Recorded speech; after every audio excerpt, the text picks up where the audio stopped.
Santos e Ceará se enfrentam nesta segunda-feira, às 20 horas, no Allianz Parque, pelo Campeonato Brasileiro. Duas equipes que vivem momentos diferentes. O Ceará está numa situação mais confortável, já o Santos é o vice-lanterna da competição e mesmo que vença a equipe do Ceará, continua na zona de rebaixamento nesta rodada. Inclusive, Santos e Ceará encerram essa 8ª rodada do Brasileirão. Vamos trazer aqui as mudanças que Kleber Xavier vai promover no time titular e também nos relacionados. Tem jogador que estava sendo relacionado e até mesmo jogando que está fora, e tem jogador que estava fora que vai ser relacionado para este confronto. Então vamos trazer aqui as prováveis escalações, a classificação, começando pela classificação do Campeonato Brasileiro. O Santos hoje é o vice-lanterna com apenas 4 pontos conquistados. O Santos só está na frente do Sport, que está na última colocação com 2 pontinhos.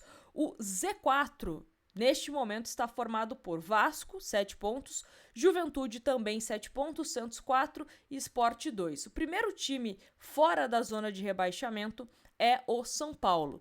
E como eu falei, Santos e Ceará encerram esta 8ª rodada do Campeonato Brasileiro. Então, não tem mais nenhuma partida nesta rodada, tá? Depois do jogo contra o Ceará, o Santos enfrenta o Corinthians fora de casa. Então, é importante o Santos conquistar esses 3 pontos, porque é um clássico contra o Corinthians, principalmente na Neoquímica.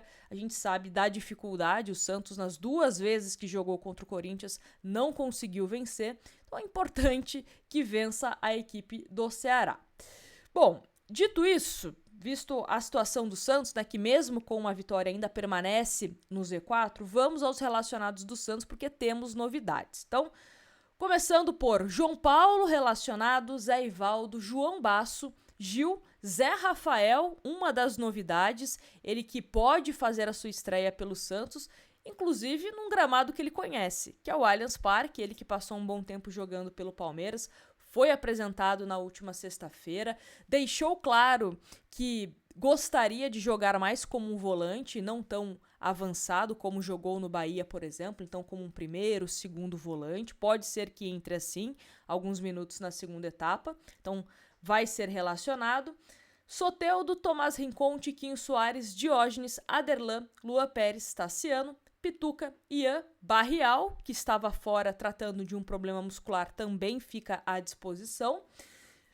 Luizão, Léo Godoy, Escobar, Roleiser, Souza, recuperado de uma cirurgia no tornozelo, também fica à disposição. David Washington, Gabriel Bontempo, Veron e Gabriel Brazão. 2 observações aqui. Primeira observação, não tiraria JP Sherman e Matheus Xavier. A não ser que tenham sentido alguma coisa, algum problema físico, não tiraria. Eu acho que o JP Sherman é muito mais jogador que o Léo Godoy. Ah, Nájila, mas o Sherman não vive um bom momento. Quando entrou, não encheu os olhos. E o Léo Godoy enche os olhos?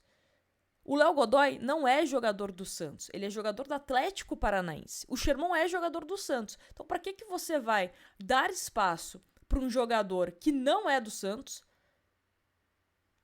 Sinceramente, eu não entendo certas decisões, tá? Se sentiu alguma coisa, a gente fala, não foi relacionado por conta disso, mas até onde a gente sabe, a assessoria do Santos não passou nada a respeito disso. E a mesma coisa do Matheus Xavier, ele é jogador do Santos, o Veron é jogador do Porto, e pior, o Veron vem de atos, no plural, de indisciplina, inclusive faltando em um treino que era na véspera do jogo contra o Grêmio. Então, para mim, o Gabriel Veron, já falei isso em outras oportunidades, teria que ser devolvido para o Porto. Não dá para devolver agora, só no meio do ano. Então, afasta. Sequer seja relacionado. Agora, você ter um Veron à disposição e um Matheus Xavier fora, também não consigo entender isso, porque você prefere um jogador que não é seu, né, não está em definitivo no seu clube, do que um menino da base que pode ser importante tecnicamente e até mesmo em termos financeiros. Então, essas 2 observações aqui, tá? Outra questão.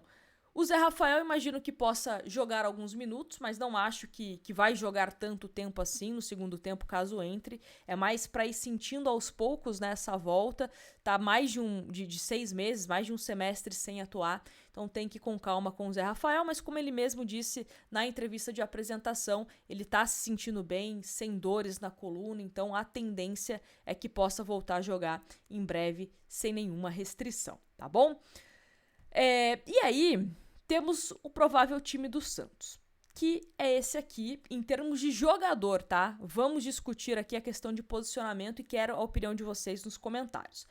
Então, Gabriel Brazão, Aderlan, de volta, sai o Luizão, né, que jogou contra o Grêmio como lateral e entra o Aderlan. Acho bem melhor, porque aí você ganha uma opção de fato no seu lado direito. É um jogador que pode avançar, pode dar um apoio ali pro Tassiano, pro próprio Bom Tempo quando cai pelo lado direito. Se o Soteldo cair, ou até mesmo o próprio Tassiano, como a gente estava falando, o Roleiser, enfim, né, quem jogar ali como um ponta pela direita ou cair pela ponta direita, né, num posicionamento desse desenho tático que a gente ainda não sabe qual vai ser do Kleber Xavier, o Aderlan pode dar esse suporte. Então, gosto da entrada do Aderlan. Zé Ivaldo, Lua Pérez e Escobar. O Lua Pérez segue no time titular, pelo menos treinou assim o Kleber Xavier. É um jogador que eu gosto bastante, tecnicamente, para mim, é um dos melhores, se não o melhor zagueiro do elenco do Santos, né? Mas tá totalmente fora de ritmo. Totalmente fora de ritmo. O jogo que ele fez contra o Grêmio, um jogo muito ruim. Muito ruim. O Gil, tecnicamente, é um jogador que tem qualidade. Só que a gente sabe também que não é um jogador que consegue acompanhar, até mesmo por conta da idade, que ele tem algumas limitações, né? É um jogador que tem um baita senso de posicionamento, mas o tempo chega para todo mundo e sempre falei aqui, né? Eu enxergo o Gil como um jogador para jogar de forma pontual, não para ter uma sequência, porque às vezes com essa sequência pode atrapalhar até mesmo em alguma recuperação, né, dele jogar ali no 1 contra algum jogador, enfim. Então, infelizmente também não vejo o Gil como titular, mas você precisa encontrar uma solução. Talvez o Kleber busque essa solução com mais ritmo de jogo para o Lua Pérez, que desde o ano passado busca isso, né? Ter essa sequência de jogos para, quem sabe, voltar a jogar bem. E o Escobar, bem sendo um jogador extremamente importante, né, para o Santos em termos defensivos. E acho que com o Aderlan a tendência é que ele fique mais, tá? Não avance tanto. Tomás Rincon, Bom Tempo, Tassiano, Roleiser, Tiquinho Soares e Soteldo. Ele coloca o Bom Tempo, que jogou só 30 minutos contra o Grêmio, como titular. Ele tira o David Washington, coloca o Tiquinho. E aí a gente pode pensar qual que vai ser o desenho tático desse time do Santos, tá? Pode ser um 4-4-2 com Tiquinho e Soteldo lá na frente? Pode. Pode ser um 4-4-2 com Tiquinho e Tassiano. E por que Tiquinho e Tassiano? Porque o time do Ceará é um time muito frágil na questão da bola aérea. Então toma gol de escanteio, toma gol de falta, toma gol quando o jogador vai para a linha de fundo, seja o ponta, seja o lateral, e cruza buscando o camisa 9. Então é um Ceará que tem essa fragilidade. E aí, palpite, tá? Pode ser que o Kleber fale isso na entrevista pós-jogo, mas o meu palpite é que pode ter colocado o Tiquinho no lugar do David Washington exatamente para isso, porque o Tiquinho é um jogador que tem uma presença aérea melhor do que o David Washington, que é um cara mais de movimentação, né? Tem características diferentes. E aí, você pode ter um Tassiano também perto do Tiquinho ali dentro da área para fazer essa confusão na zaga do Ceará, porque o Tassiano, eu sempre falo aqui, para mim, joga muito melhor de falso 9, segundo atacante. Eu não vejo o Tassiano podendo agregar ao time do Santos como ponta ou como esse cara camisa 10, vamos colocar assim. Não acho que rende bem assim. Eu vejo o Tassiano jogando lá na frente. E acho que poderia dar certo ele e Tiquinho Soares lá dentro da área, perto, né, da pequena área. E aí você pode ter um Soteldo flutuando, lado direito, lado esquerdo, um Roleiser também mais centralizado, um Bom Tempo caindo mais para o lado direito. Então, qual será esse desenho tático que o time do Santos vai realizar contra o Ceará? Eu vejo várias possibilidades, tá? Várias possibilidades. Não gosto da possibilidade de Tassiano no meio, Roleiser na direita. O Roleiser, para mim, rende muito mais centralizado. Ah, mas quando o Neymar ficar à disposição? Aí é outra história. Mas enquanto não tem o Neymar, eu colocaria o Roleiser desse camisa 10, desse cara da armação, que vai bem assim, né? E o Tassiano lá na frente. E aí um bom tempo caindo pelo lado direito. Acho que seria interessante dessa forma, tá? E aí, falando da parte do Ceará, pra gente trazer aqui, o provável time do Ceará para enfrentar o Santos, de acordo com o GE. Fernando Miguel, Fabiano Souza, Marlon, William Machado, Matheus Bahia, Fernando Sobral, Dieguinho, Lucas Mugni, Pedro Henrique, Galeano e Pedro Raul. Esse é o provável time do Ceará.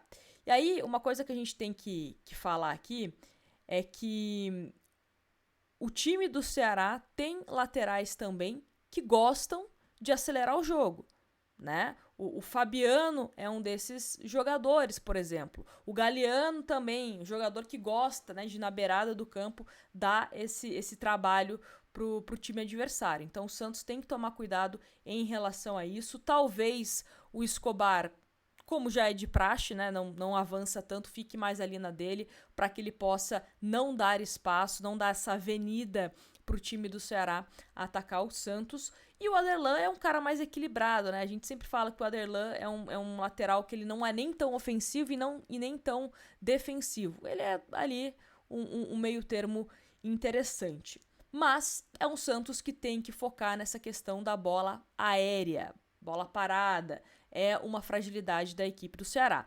E também é um ponto forte, porque tem Pedro Raul. Pedro Raul é um jogador que tem um cabeceio muito bom e a gente sabe que esse calcanhar de Aquiles do time do Santos é exatamente esse. Então, da mesma forma que é um ponto fraco do Ceará, né, defensivamente, ofensivamente com o Pedro Raul, principalmente, é um Santos que tem que tomar cuidado. Então, vamos ver como que vai ser esse Santos. Espero que seja um Santos propositivo, que faça com que a torcida faça um caldeirão lá no Allianz Parque, né, que pressione, que ataque a equipe do Ceará e tenha uma estratégia para conquistar esses 3 pontos. Eu venho falando, né, esse jogo de segunda-feira, é lógico que é importante o Santos jogar bem, mas além disso é importante vencer. Eu quero a vitória. Se jogar mal, pelo menos que vença. Pelo menos que encontre o gol, porque não dá pra gente ficar adiando mais esses 3 pontos por mais uma rodada, que depois, repito, tem um jogo complicado contra o Corinthians. E um outro sinal de alerta, tá? Santos tem vários jogadores pendurados, então tem que tomar cuidado também para não ser um time muito desfalcado pro clássico. Mas vamos pensar primeiro no Ceará, depois a gente fala do Corinthians, tá bom? Mas é isso, quero saber o seu palpite para Santos e Ceará. E ó, estarei lá no Allianz, hein? Espero te encontrar pra gente trocar uma ideia, tá bom? Se inscreve aqui no canal, deixa o seu like, deixa o seu palpite nos comentários e vai pra cima dele, Santos. Pelo amor de Deus, vamos vencer esse jogo.